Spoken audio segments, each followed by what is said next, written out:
Bismillahirrahmanirrahim. Assalamualaikum warahmatullahi wabarakatuh. Alhamdulillah, salatu wassalamu ala Rasulillah. Kita jawab pertanyaan yang bisa dijawab ya. Rekan kerja saya tidak mau sholat kalau tidak diajak atau dipaksa. Kalau saya kerja malam, mana yang lebih afdol? Saya telat. Saya sholat isya berjamaah dengan konsekuensi.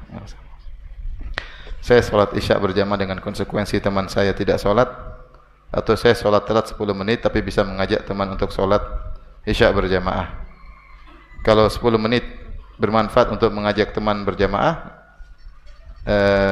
lebih baik ngajak teman berjamaah meskipun mundur 10 menit, tidak ada masalah.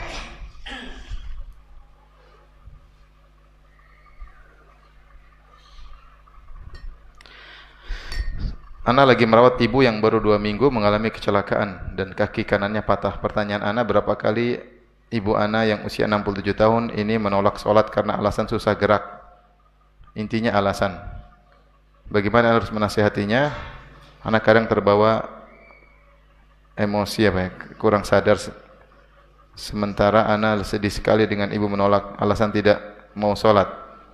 Mohon ya, jadi kalau jelaskan sama ibu bahwasanya sholat itu wajib, dan kalau dalam kondisi sakit mudah ya. Kalau tidak bisa berdiri maka duduk, kalau nggak bisa duduk maka berbaring. Kalau kakinya nggak bisa dilipat diselonjorin ya. Ya kita bantu wudukan kalau memang ibu susah wudu ya. Artinya dibilang mudah kok bunda apa. Kalau memang dia merasa berat bisa dijamak, merasa susah dia boleh jamak ya. Duhur dengan asar, kemudian maghrib dengan isya, tapi tetap 4-4 dan 3-4 ya. Kalau memang dia merasa kesulitan ya. Intinya jangan dipersulit, Bu, nanti tak wudukan gitu. Ibu seenak semudahnya aja berposisi ya. Tidak harus berdiri, tidak harus duduk. Kakinya selonjoran enggak ada masalah, badannya kalau sakit disuruh berbaring enggak ada masalah. Enggak usah di repot-repot, bacanya Al-Fatihah saja, enggak usah pakai surat-surat, yang penting dia sholat.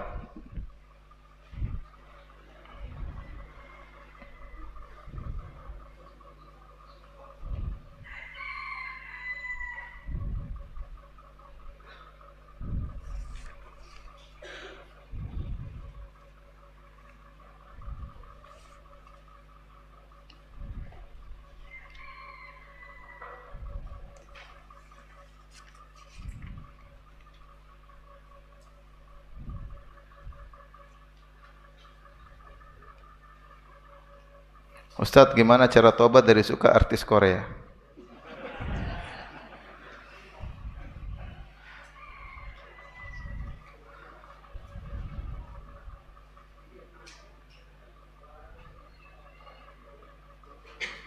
Apa namanya, sama artis Korea? Ngapain nonton artis Korea? Ya gimana ya, itu kita hanya buang-buang waktu, buang-buang umur, buang-buang usia, nanti nggak ada faedah yang kita dapatkan ya. Kalau nonton Korea terus jadi apa? Jadi pinter apa? Pinter gombal, pinter merayu, pinter bohong, pinter pacaran, pinter maksiat ya. Itu yang kita dapatkan ya. Kemudian akhirnya nanti kita akan terbawa ke ada kebiasaan yang lain dari nonton film Korea, nonton film-film yang lainnya. Akhirnya tidak terasa waktu kita terbuang. Film Korea mungkin berapa puluh episode, satu episode 1 jam kali 40 dan 40 jam. Ini tidak ada henti-hentinya. Nanti episode baru, seri baru lagi, judul baru lagi. Akhirnya tidak terasa setiap hari kita buang umur 1 jam, 2 jam. Tidak terasa. Seandainya 2 jam itu kita gunakan, atau 1 jam saja kita gunakan untuk baca Quran, untuk berbakti sama orang tua, untuk dengar kajian, tentu kita akan rasakan faedahnya di akhirat kelak. Maka seorang berpikir nanti hari kiamat kelak akan dibuka catatan amalnya, apakah dia ridho jika ternyata catatan amalnya isinya film Korea melulu ya. Film Korea, film Korea, film Korea, film Korea. Ya. Mungkin kita akhirnya terbiasa melihat yang haram. Kalau kita laki-laki pasti ada artis Korea yang cantik-cantik ya. Jadi Korea, lihat Korea, nah, seperti itu. Kalau kita perempuan nanti suka dengan lihat laki-laki. Akhirnya ada akhwat susah, dia mau nikah, yang ngelamar dia nggak mau semua karena Enggak ada yang mukanya muka Korea. Dan itu kejadian. Pengennya punya suami kayak orang apa? Korea. Korea jualan bakpao. Jadi harus bertobat. Caranya gimana? Caranya harus meninggalkan. Bagaimana cara meninggalkan? Kalau keinginan pengen nonton, sibukkan dengan yang lain. Itu kecanduan itu akan hilang. Namanya semuanya candu. Rokok candu, nonton film candu. Canduan itu ada waktunya. Ya. Kalau kita lawan selama 2 bulan, 3 bulan, rasa candu tersebut akan hilang. Sudah nggak kepingin lagi. Tapi kalau sudah candu udah hilang, jangan coba-coba putar lagi. Ya. Kalau begitu putar lagi, candunya muncul lagi. Kumat, meneh ya. Ustaz, bagaimana cara bakti kepada orang tua yang telah meninggal? Caranya paling terbaik adalah sering mendoakan ya. Sering mendoakan. Kata Nabi sallallahu alaihi wasallam, "Idza matal insan inqata'a amalu illa min thalath." Jika seorang sudah meninggal terputus amalnya kecuali 3. Salah satunya waladun shalihun yad'u lahu, anak soleh yang mendoakannya. Ciri anak soleh suka mendoakan orang tuanya. Kalau tidak pernah mendoakan orang tuanya, jarang, bukan orang soleh, bukan anak soleh. Ada cara-cara yang lain, tapi ini yang paling mudah. Yang paling mudah adalah mendoakan orang tua. Ustaz, alhamdulillah kami diberikan banyak kebahagiaan setelah kenal sunnah. Suami saya penurut terhadap kebaikan. Beliau suami terbaik bagi saya. Selalu mau diajak kajian. Tapi dia tidak punya usaha. Meninggalkan acara-acara di kampung yang jelas tahu salah. Tolong nasihati dia supaya punya semangat baja untuk hidup hanya peduli dengan keridhaan Allah saja tanpa enggak enak sama manusia. Dinasihati ya, terus dibimbing, diarahkan, ditemani ya, pelan-pelan semuanya butuh apa? Proses ya. Ya, ingatkan bahwasanya di antara mencari keridhaan Allah adalah dengan menjadikan orang, ya kita tidak ingin orang marah, tapi kalau kita ngerjain kata Nabi sallallahu alaihi wasallam, man irtamasa ridallah bi sakhatin nas radhiyallahu anhu. Siapa yang mencari keridhaan Allah dengan kemarahan orang-orang, maka Allah akan ridha kepadanya. Allah akan ridha kepadanya. Kita bukan cari garang, enggak, tapi kerjakan sesuai sunnah dengan penuh lemah lembut. Kita juga harus pandai bersiasat, berpolitik ketika ada yang mengajak kita tolak dengan cara yang halus. Intinya semua perlu strategi.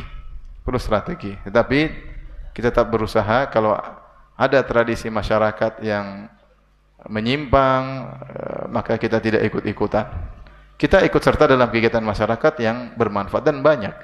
Kegiatan poskamling kayak, kegiatan kerja bakti kayak, kegiatan apa kayak, banyak kegiatan bermanfaat. Yang tidak bermanfaat atau tidak sesuai dengan syariat Islam, maka kita tolak dengan halus atau kita jauhi ya. Dan kita mencari keridhaan Allah Subhanahu wa taala.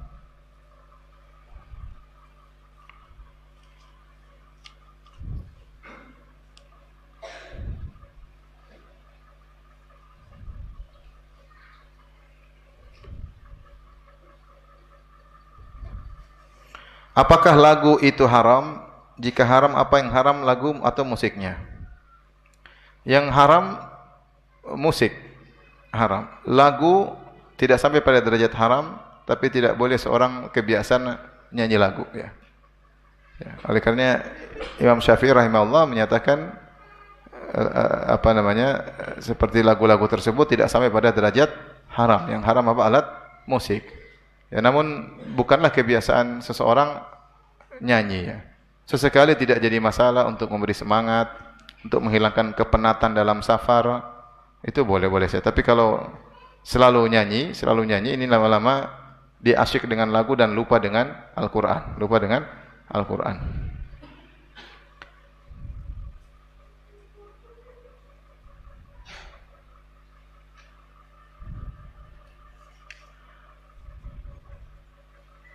Ustaz, apakah segala macam penyakit sakit itu disebabkan oleh jin? Tidak ya. Ada penyakit yang disebabkan oleh jin, ada penyakit yang disebabkan yang lain. Ya, contohnya jalan kebentur ya. Sakit. Itu bukan jin yang bikin kepala kebentur ya. Tidak. Apakah kenakalan anak seperti anak suka berkata kasar, suka membuli, berbuat kasar juga disebabkan oleh jin? Jangan selalu nyalahkan jin ya. Kita nggak boleh begitu, nggak boleh selalu nyalakan jin ya. Kita mungkin kurang sabar mendidik, kita yang salah ya. Jangan sedikit-sedikit ini gara-gara jin, jangan sedikit gara-gara jin ya.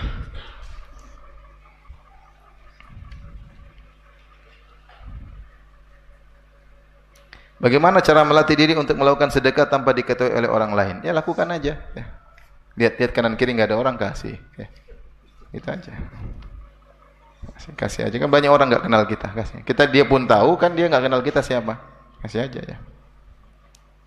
Subhanallah, kalau kita baca terjemah biografi Imam Bukhari di Hudasari atau Hadiusari.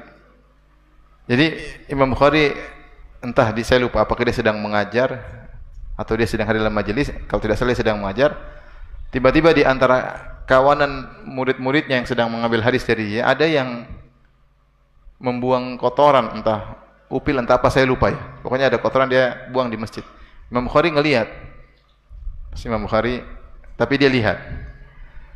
Setelah itu dia lanjutkan kajian sampai selesai. Rupanya ada orang yang ngeh dengan melihat tatapan Imam Bukhari. Imam Bukhari sedang melihat seseorang. Akhirnya semua setelah bubar, orang ini tetap mengawasi Imam Bukhari. Imam Bukhari ngelihat kanan, lihat kiri, tidak ada orang, baru kemudian dia ambil kotoran tersebut, dia bersihkan. Dia nunggu orang tidak ada dulu, baru dia bersihkan kotoran tersebut. Artinya dalam segala perkara yang sepele pun, beliau berusaha menyembunyikan apa? Amal saleh.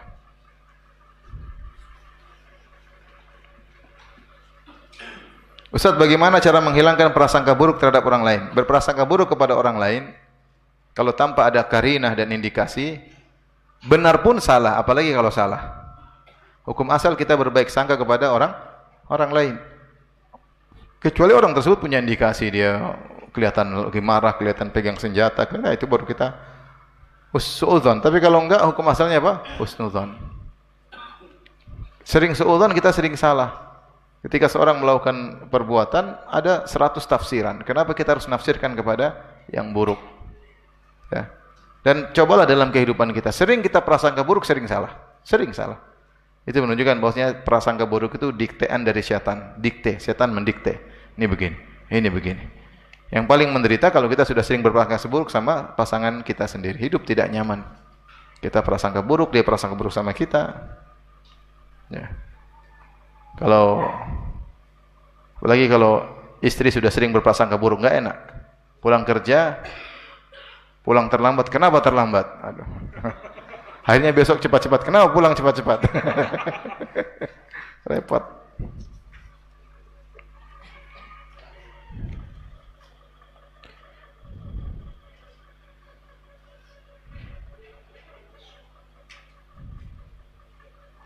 Ustaz, karena setelah ini akan mendekati waktu perpulangan, bagaimana cara menjaga hafalan dan perilaku agar tetap istiqomah seperti di pondok? Kasih waktu untuk murajaah. Kita mungkin tidak seperti di pondok, tapi kita kasih waktu. Kalaupun ada waktu yang lain, kita isi dengan belajar yang lain ya. Mungkin hafal Quran, orang kadang-kadang jemu, ya namanya manusia punya kebosanan, isi yang waktu yang lain, dengar kajian, kita ringkas, kita khatamkan kajian satu kitab. Di YouTube kan banyak, ada Syarah Usul Salasa, Syarah Al-Qadil Arba, buku-buku banyak, catat lagi ya. Kita bosan dengar kajian, hafal Quran lagi, sehingga waktu kita enggak terbuang-buang. Kalau kita mau jalan-jalan, silakan jalan-jalan, yang boleh-boleh jalan-jalan ke sana, jalan kemari, yang tidak dilarang oleh Allah Subhanahu wa taala. Enggak apa-apa ya. Jalan ke restoran, jalan-jalan ke Soto Boyolali ya, boleh. Di Pasuruan ada makan apa? Apa? Hah? Upang. Kok tidak terkenal ya?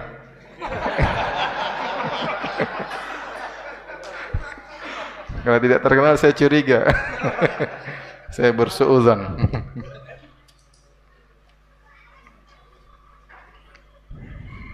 Ustaz, bagaimana cara berdoa kepada orang tua yang masih belum paham tentang ilmu agama?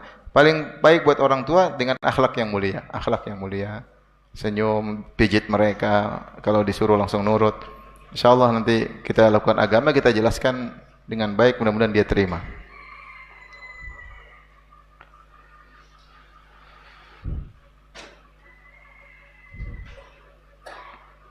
Ustaz, cara terbaik menasihati saudara-saudara yang tergabung dalam Islam jamaah dan ingin hijrah tapi terkendala takut dan intimidasi, dikucilkan dan diceraikan, diusir bahkan diputus silaturahim oleh keluarga yang masih Islam jamaah. Hidup cuma sekali, ya. Berafiliasi kepada kelompok sesat tidak boleh. Dan dosa besar mereka adalah mudah mengkafirkan orang lain. Rasulullah SAW bersabda, "Man qala li akhihi ya kafir faqad ba'a bi ahaduhuma." Siapa yang berkata kepada saudaranya wahai kafir, maka akan kembali kepada salah satunya. Dan ini menunjukkan mengkafirkan orang tanpa sebab dosanya besar. Dia mengkafirkan orang di golongan, di luar golongannya. Dan sementara kita tetap berafiliasi kepada kelompok ini, ya. Maka jangan, ya, hidup cuma sekali, hidup ada resikonya, ya. Mau resiko di dunia atau resiko di akhirat, tinggal pilih. Resiko di akhirat bisa kita hadapi. Resiko di dunia bisa kita hadapi, mungkin dikucilkan, resiko di akhirat susah untuk dihadapi. Tapi demikian saja pertanyaan-pertanyaan yang bisa saya jawab. Sudah terlambat, ya. Insyaallah lain kali. Mudah-mudahan sedikit ini bermanfaat. Kurang lebih saya mohon maaf. Subhanakallah bihamdik asyhadu an la ilaha illa anta astaghfiruka wa atubu ilaik. Assalamualaikum warahmatullahi wabarakatuh.